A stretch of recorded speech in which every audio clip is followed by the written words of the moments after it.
think this is the place. Oh, PD. Good to see Hello. you. Well, look at Pete's place. Wonder where Braden is. He's not here yet. Anyway, let me knock on the door. Oh, it's open. Hello. Okay. Oh, Nice come on place in, you got guys. here. Just ignore the awkward smell. Yeah, Oh, Did somebody set something on fire again? maybe. Well, it wasn't me. I made a salad. Yeah, if your salad's on fire, you've got other problems. Well, I did have to cook the shrimp, but I am 93% sure that the fire was not me. mine just done in a pan, so like a skillet. It does not necessarily burned. But there is someone who's not here, you guys. Where's Braden? Oh, he's actually putting out the fire. It's just Oh, okay. So he'll be along later. yes. Okey Actually, dokey. listeners in real speak, Braden had to drop last minute, so we are going to have him his record separately, and I'll tack it on to the end of this episode. Okie. Let's get into Summer Food 2023. We've been doing this a while. Hooray. Huzzah. So, I did something unusual. Well, for me, every dish I've done so far up to this point has been like from the Redwall cookbook. So I deviated a bit and did something creative. A while back, let's see, actually just about a year ago, I came across a spreadsheet somebody had put together that shows literally every single Redwall food item that ever appeared in the stories. Wow. And it was sorted by like type. So you had like the baked goods, you had cheeses, you had drinks, and then there was even one for the like prepared dishes, and then a special one for just the named dishes. And the whole thing is very well organized. So is this just hero side stuff, or does that include villain cooking too? I think there was some villain stuff in there, but it was like the stuff that you shouldn't be eating. Boiled like, eggs. Yeah, this is stuff that you would actually want to make. So I don't have it on hand. After we're done recording, I'll link it in the show notes. Mm-hmm. Anyway, so going through and looking at like the various breads and cheeses and realizing just how much stuff actually has an analog to the real world. Like wheat bread and oat bread are definitely a thing, both in universe and in the real world. And cheeses like cheddar. Cheddar is a very British cheese. So it's like, bread, cheese, grilled cheese sandwich. Oh, yeah. Ain't nothing wrong with the classic. No, nothing whatsoever. But I'm going to speak up here. My own personal experience with grilled cheese, it's one of my favorite foods. It's definitely one of my favorite comfort foods. But I cannot and refuse to do the Kraft American singles. Me neither. I don't like those. Don't get me wrong, for those of you who like American cheese, and I'm not sure the Kraft singles qualify in that, but they're more like cheese product. This is not a shot at you, but Kraft singles I just can't stand as an adult when there's so many more flavorful cheeses out there. Look, they're entitled to their wrong opinion. Excuse me? Pete was at least tactful. I'm sorry. I just woke up from a nap. You're forgiven. Anyway, on to my grilled cheese. So grilled cheese is also very nostalgic for me and my childhood. And I feel very confident in saying my mother makes the best grilled cheese in the world. Aww. And there are people who will corroborate that. So when my childhood best friend has a decades-long standing guarantee of, yes, you can have a grilled cheese from me anytime you want. Yeah. So Nice. I enlisted her help to make sure that this would be the best it could possibly be. I don't trust myself to not ruin something of this experimental caliber. Anyway, so kept it really simple in terms of ingredients. For bread, from a local bakery, honey whole wheat, because I nice. wanted something that has just that touch of sweet to it. Mhm. The particular loaf that we got, we actually had to slice. Just I wanted nice, big, thick slices, which turned out to be a good thing because when we went to butter it, the bread kind of compressed a bit, so it actually kept the volume of the sandwich where it should be and kept it from becoming too much like a panini. But yeah, that touch of honey to the wheat bread really added a nice little hint of flavor without it being like an overpowering sweetness. For the cheese, went with an English coastal cheddar, as Nice. the label said, rugged, mature from the Dorset coast. Picked this up at Trader Joe's. I love Trader Joe's. Mostly got it because it literally has England in the name, so you kind of have to. I when mean, it's like, considering we're making British-inspired cooking, yes. Oh, and cheddar yeah. cheese is mentioned in the first book, I believe. Yes. So this is a rather crumbly cheddar cheese. It's a white cheese with a texture similar to like a Parmesan Romano, if you've ever had ungrated Parmesan Romano. Mhm. Also a similar like saltiness to it, very reminiscent of Parmesan. That saltier flavor, and in many ways is very similar to a white cheddar, but much stronger in flavor and aftertaste. And now, I like stronger flavored foods, so your mileage might vary if you dislike cheese that strong. Definitely when we gave some to my dad, and he was like, "Ooh, wow, that packs a punch." So, and this is a guy who very much likes his hot, spicy Indian food. So, and then for the butter, we just used a regular stick of salted butter. We didn't have anything unsalted on hand. I don't think that's a huge contributing factor to the flavor. Just, used what we had. So in the process, we cooked it over a nice medium heat, wanting to ensure that both the bread had enough time to brown because it took a little bit longer to get the butter on there. We hadn't softened it enough. So if you try this at home, make sure you leave the butter out long enough so that it spreads more easily. We wanted to make sure the bread browned properly and that the cheese melted. Mhm. The resulting sandwich was, well, basically the same flavor as the cheese. The cheese didn't change in flavor, just paired with really buttery fried bread.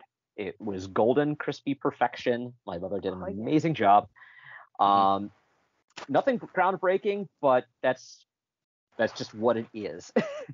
It's a Now, grilled it's cheese interesting sandwich. because I have a friend of mine who, and that does sound completely amazing for the record, Yes. who recommend for the other vegetarians in the house, a Gouda and green apple grilled cheese.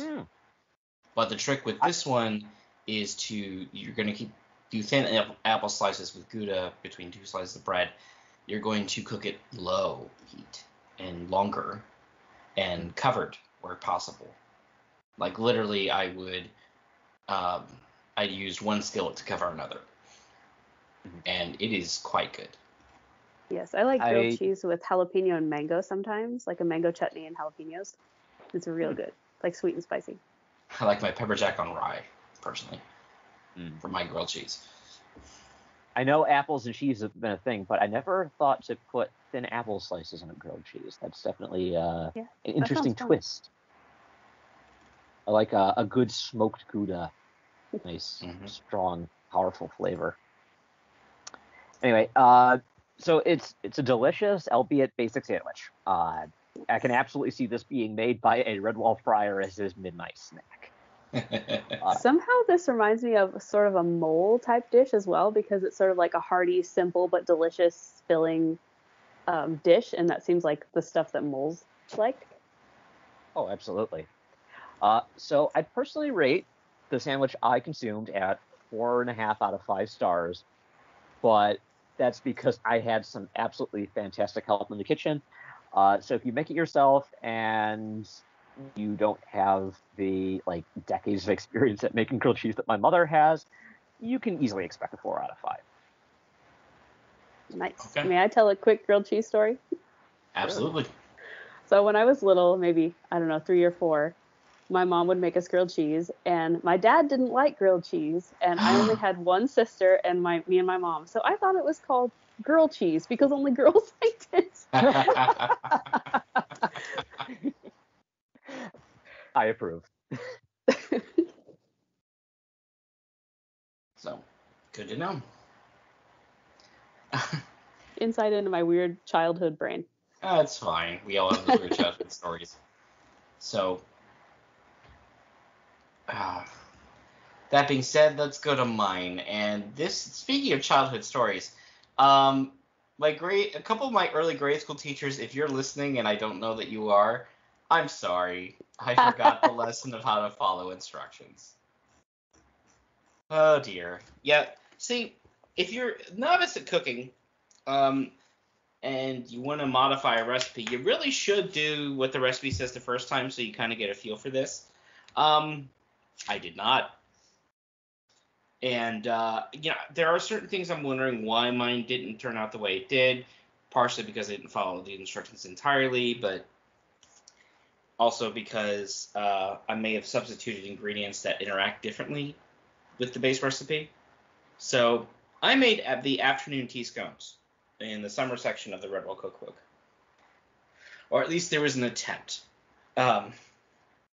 So this recipe actually has you warm your baking sheet in a pre-warmed oven before you even start. Like, you have to bake for 450. You're supposed to put the baking sheet in. Then you drop what will become the scones on the baking sheet that's already warmed before, I'm doing that. So I did do that, for the record. But I didn't push it to 450 until the scones were already in. So, yeah, that was my fault. It was sitting at 350 instead. So this is a pretty basic recipe. You're supposed to use flour, baking powder. That's what I forgot.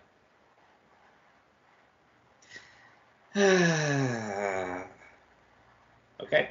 Flour. So you forgot the baking powder entirely. Baking powder, pumpkin pie spice, salt, unsalted butter that is chilled in cubes, something I did a little differently. Mm-hmm. Sugar and skim milk, and I used almond milk. So. Now, the thing is, when you use a milk substitute like that, most recipes, you're not going to notice a difference. However, when it comes to baking, it really can mess with what you're trying to do. So, I don't know that contributed, but here's what I should have done and didn't do. I read over the recipe, kind of got the basics of it, and just started assembling before I double-checked something. And instead of chilling my butter and cutting it into cubes as directed, I melted it in the microwave. Oh, oops. Ooh. Moreover, I didn't have a good balance. I didn't watch how much flour I put in initially, so I got into that vicious cycle where you compensate by putting in just a little bit more of the other ingredients, and then you put too much of that in, and so it kind of spirals from there. Oh, man, I hate that. So, yeah. At the end of the day, you're supposed to mix all this together and then basically form it into a dough ball that you cut into 8 pieces like it's a pie. And put those pie slices on the warmed baking sheet. I could not get mine to dough up, and that's probably the no baking powder that I forgot, and maybe the almond milk. I don't know. Maybe I needed more flour.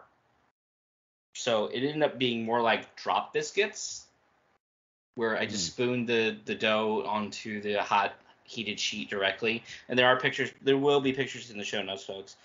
And I had to bake them a lot longer than listed here in the recipe. And I mean, they taste like biscuits, drop biscuits at the end of the day. So I'm going to try this again because I refuse to let this beat me, and I will make it exactly as the recipe says next time. But yeah, it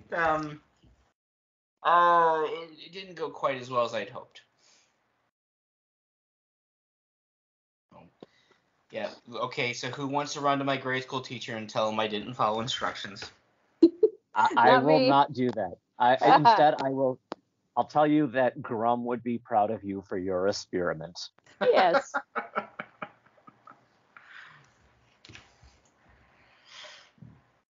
Noted. Katie, what did you make?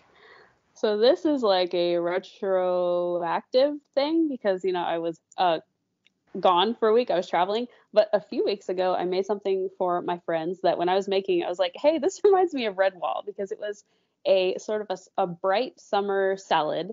It had mandarin oranges, mango, pineapple, and I threw in some blueberries and romaine lettuce and sweet peppers and a little bit of red onion, marinated shrimp, and sort of an orange garlic honey dressing. So it was sort of like a mix of the salty shrimp and the sweet tropical fruit with the sort of the flavor of the lettuce. It was just a really nice blend of summery flavors. And I could definitely picture the otters serving this maybe on that island that they visited in Pearls of Lutra with all the tropical fruit. But yeah, it was good. The dressing, I think in the future I would make that ahead of time because it's like olive oil, garlic, honey, like an entire mandarin orange squeezed, like the juice from one orange. But the thing is, when I shook it up in my little dressing maker thing, all I could taste was the olive oil at first. But when I let it sit for a while, then the flavors kind of blended and it was like this sweet orange sort of with a little kick to it because of the garlic. But I should have done that ahead of time. There are plenty of recipes that it's better to let things sit and the flavors to mix before proceeding. Yeah, I added that note to the recipe, but I like it because you can do sort of as much or as little prep as you want. Like I have cut up a mango and a pineapple before. It is not something I enjoy doing. Therefore, I get the pre-cut pineapple and pre-cut mango and then just chop into smaller pieces. So it was pretty easy to throw together. All I had to do was cut up the pepper and onion, and I got like the bag of already chopped romaine lettuce. So I just pretty much had to throw it together, marinate the shrimp for a little bit in garlic powder, paprika, and cumin, and then cook that until they were kind of warmed through and all the way cooked. And then, just throw it together. So it's really easy, and it's like a nice summer dish if you're, those days when you're way too hot to think about cooking a lot, and you just want something like light and cold and summery. Yep. I usually make lemonades for myself for that, but yes. In my case, I usually just have a bowl of cereal. Right. That works too. Yep. Oh. So. Well, very festive.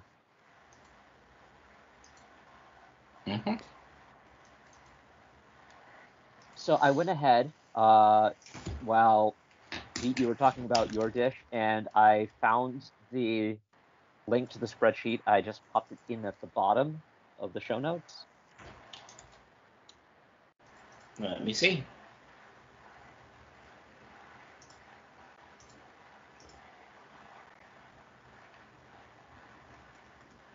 Oh, wow. With this as the thing is, this is shorter than there's tabs. Yep. At first I was just like, there's no way that there's tabs. There are tabs. I mean, I'm still proud of myself that I still used a plant-based milk, which is very Redwall for my recipe. And have they mentioned almonds? I feel like they have. Yes, in Marl Fox. I mean, your Master Food Database says they grow almonds at the Abbey. Okay. And in Marl Fox as well, the hedgehog gives them like bags of almonds and grapes.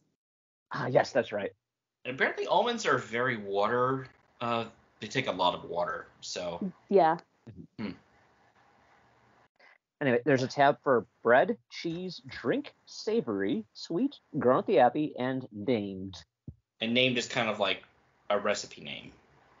So. Like Dublin Bob's. Exactly what I was about to say. Do not eat. Yes. Oh, I mean, we all did that as a kid. We combined foods that we thought would be good, and no, they weren't. To this day, and I know she doesn't listen to this, so I don't feel anything. My sister once got into that phase when she was a kid of trying to cook, but that's in air quotes, of basically just combining foods you think that would be good. And I'm older, so I passed that point. But she put a taco-flavored salad dressing on Kix cereal. Oh, boy. And she had done this combination for a few days in a row, and my mom was getting real tired of having to throw out because she wouldn't eat it when she realized, oh, no, this is disgusting. And Mom made her at least do a few spoonfuls. And, yeah. Am I like the only person that didn't go through this phase? I mean, I had a phase where it was like I would think about combining foods, but it was always like in my head as a thought experiment. I never actually did any of them. Probably not. I mean, my sister, I would just follow my sister's lead. She'd be like, let's do this. And I'd be like, okay. I mean, to be fair, I once got yelled at by my dad, more just because it was a safety issue instead of wasting food. Yeah. Fred and I I knew how to make toast, and I was maybe about 5 or 6. So we got the bright idea of, let's just butter the toast ahead of time. It'll save time. Oh. Before we put it in the toaster. And my dad caught us before we pushed the latch down and said, oh, you could have started a fire. And it's like, I'm sorry, I didn't know. I mean, at least it was a learning experience. Yeah.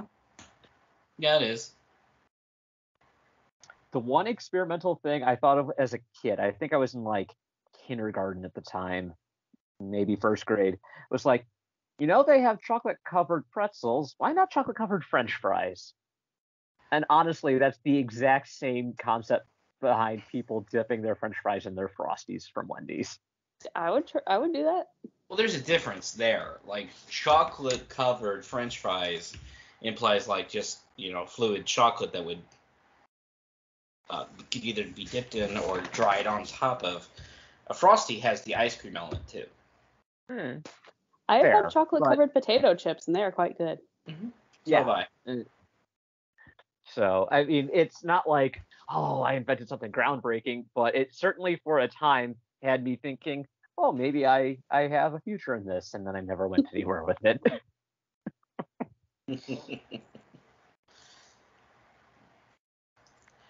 Well, anyway, let's see where Braden is at. Braden? Hello, everybody. Braden here. Sorry I couldn't make it. Bit of an emergency. I apologize. So, summer food. Well, here in Texas, it's hot. I was planning on making things that were more a baking, actually cooking in the kitchen, that kind of stuff, and then it started reaching over above 90 degrees and becoming incredibly humid, and I couldn't take it. So, next best thing I could think of, actually turned into the best thing I could think of, tea sandwiches. They love their tea sandwiches in Redwall. So, I picked the soft cheese and watercress sandwiches. Pick whatever bread you want. I personally have some sourdough on me that I use for everything. It's probably not totally authentic. I don't think the British had sourdough, especially in medieval times, but you know what? It's what I like. I get it at my local coffee shop, and they make good stuff. So, soft cheese. I used feta cheese, cheddar cheese, either or. Anything's pretty good, mild or not. So, my ingredients: bread, cheese, watercress, mayo, and salt and pepper. And optionally, you can use cucumber. So, I have never had watercress before that I can think of. In fact, I wasn't even sure I was going to find it. But in this day and age, we have H Mart. H Mart carries watercress. It's interesting. God, what does it taste like? To me, it's got a little bit of like an arugula bite, or like a cross between how cabbage sometimes tastes a little, got that spiciness to it, so, or like a little radishy. It's like this cross between lettuce and cabbage and radish. It's really good actually, and it's quite, when it's fresh, it's crisp and crunchy. So put the mayo on the bread. Add your cheese. My personal favorite was the feta. I thought it was really good. Watercress. Put it together. Tea sandwiches generally they require taking the crust off, so I did. Although I like crust, so I ate it separately myself. Anyway, and they're good. They're really good, especially when it's hot. So I just kept going with the theme of tea sandwiches. And I am personally a big fan of watching stuff on YouTube of people cooking.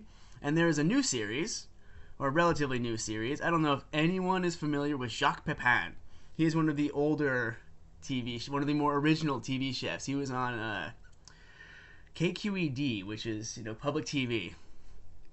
At least where I came from. I don't know what it would be where you're from, but he was a French chef. Still is a French chef, who now does a bunch of these awesome short, straight to the point cooking videos on YouTube. So I took his recipes. One is for the James Beard onion sandwich. So it's not his recipe, it's James Beard, another legendary chef. You may have heard of the James Beard Award. So, another simple thing. Onion. Mayo on the bread. So, you take the bread. In the video at least, he cuts it out into a round shape. I stopped caring about the whole crust thing. Although, actually, you do need to do the crust for this one. I'll get into that in a second. So, put mayo on the bread, slice up some onion. I used a white onion. You could use a sweet onion. I mean, you could really use any onion, honestly. Red onion, it'd be good. These are all very simple, but they're amazingly good. So, onion, salt and pepper, put it together, bread mayo on both sides so it sticks together nicely. Then you take the bread, you take everything with the crust cut off. Then you put mayo on the outside. So these light little tea sandwiches are starting to become very calorie heavy. I don't know if you've noticed. So I take those, and then I have already prepared, a plate of chopped parsley. You take the edge with the mayo on it, you roll it in the parsley, and it adds this nice little festive looking outer green crust to it that also tastes really good. Like, these were way better than I expected. I expected them to be perfectly fine, but honestly, these are things I'm adding to my repertoire now. It's like a very light snack or lunch, although I keep saying light, but the mayo really, it makes these a couple hundred calories, I'm sure. And then another variation on the exact same thing, radish sandwiches. Radish. Take the bread. This time not mayo, butter, because radishes are a little lighter. So you slice up the radishes into nice thin pieces. You just shingle them onto the bread with butter. Take it. You cut off the crust around the outside. It's very traditional to have like a round or a triangle shape. And then you put butter around the outside. And this time, rolled it in some chives. What I found at the store, they looked a little more intriguing, were Korean chives. And I thought those were fantastic. They're very, very similar to like green onions or regular chives that you've seen. But they got a little bit more of a... they're a little sweeter, actually. So, this was a big learning experience for me. I thought it would just be a simple, I made a sandwich. There you go. But actually, I tried new things. I learned about new flavors, and I've definitely added some stuff to my repertoire. So, take those, put the butter on the edge, roll it in the chives, and you got yourself a stew going. Those were really good. And of course, because they're tea sandwiches, I made tea. Mint tea this time. I got some just kind of floating around, but honestly, it's hard to beat in hot weather, especially if you ice it. So I had both. I did this over a couple days because, I seem to be making a lot of sandwiches. So it was good to have a lot of variation going on. It felt very summery, and it felt exactly what Red Wallers would want.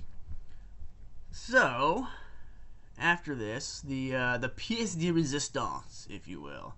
I I decided to go with the vermin angle on food this time around because we have here, I think it was Matthias supplied us with this humongous spreadsheet of all the foods in Redwall. Humongous doesn't do it justice. If you read Redwall, you know about the food. They had roast pigeon. I don't have pigeons, however, I did actually end up with a couple of quail in my freezer. I was helping a friend process a bunch of birds, and her dad decided or a bunch of chickens, as a gift for helping, I get to eat a couple of the quail that they have. So this guy, if you've ever so the trick to killing a fly, just so you know, is flies can't take off backwards, meaning they take off forwards. So if you want to kill a fly, if you want to swat a fly, you come at it head on.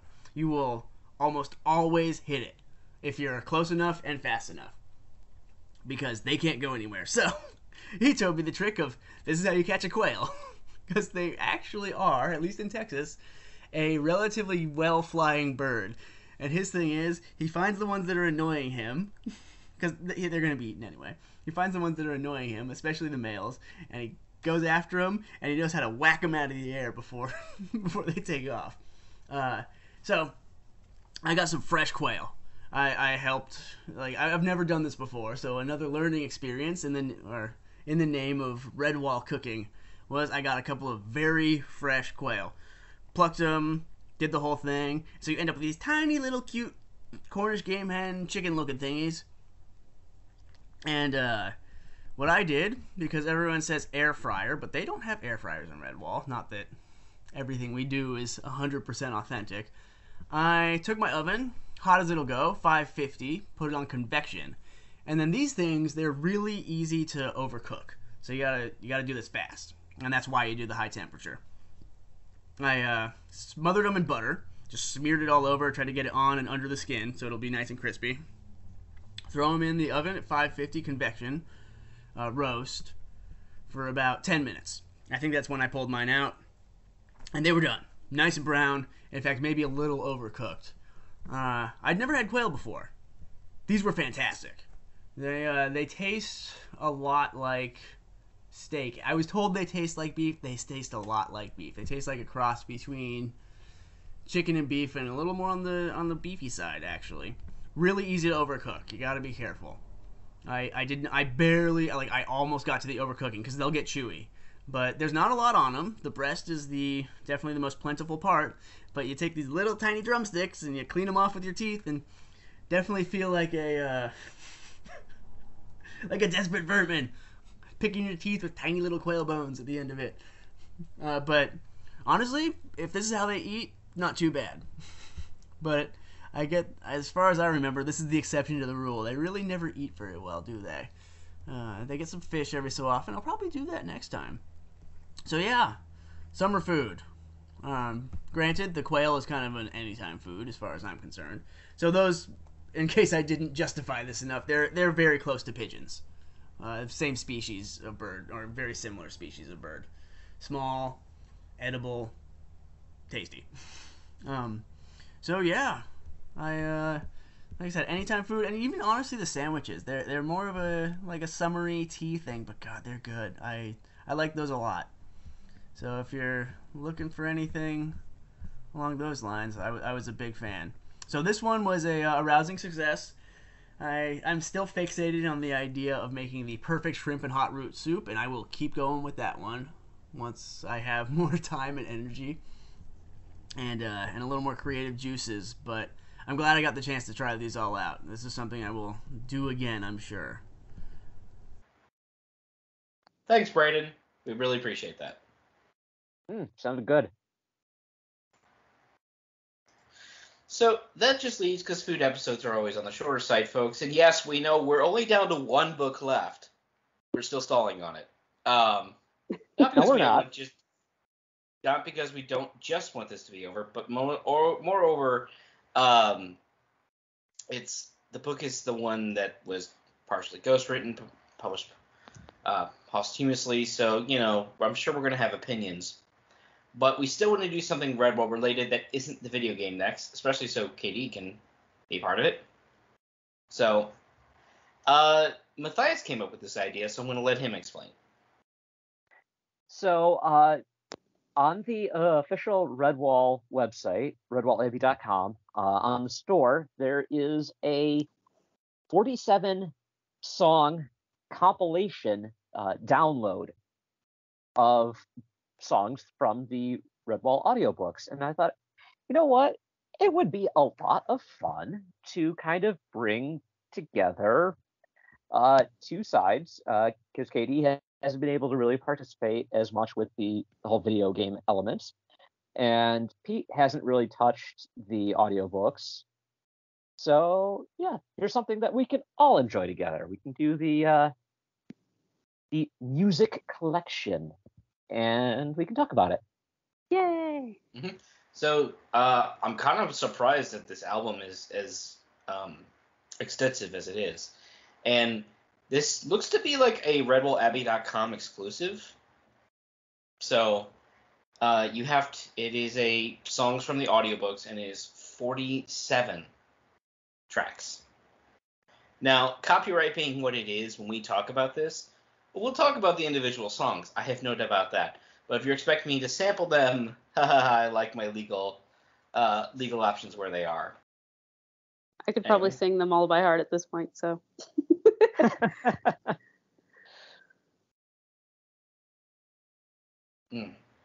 All right.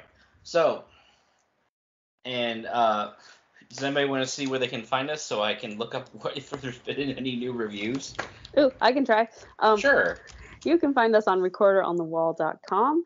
We are on Apple Podcasts and whatever Google calls it. Is it just Google Podcasts now? I don't know anymore. Spotify. Just do a search. Hopefully you shall find us.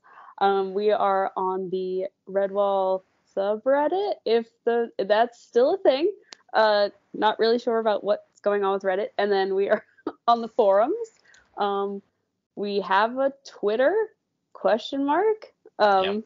That's ROTWPOD. I don't know who goes on Twitter anymore, but that's there. And then our email is rotwpod@gmail.com. And please rate and review us and say hello and tell us how great we are, because we need validation. We still have 29 ratings, 27 5 stars, and the 2 1 stars, because I guess maybe we said the wrong thing. I willed them into existence. Well, it's probably Scarum, who got he and his buddy to vote down to 1 star. So no, what Scarum did was he made 2 separate accounts and did the 1 star. Oh, okay. But no, we don't have any reviews. Text reviews anyway. And if you want us to read you on air, this is a good way for us to do it. Hooray. Huzzah. So, until next time, I'm Evan Pete. I'm Matthias. I eat grilled cheese sandwiches. I'm Katie. I do not set things on fire. But I might.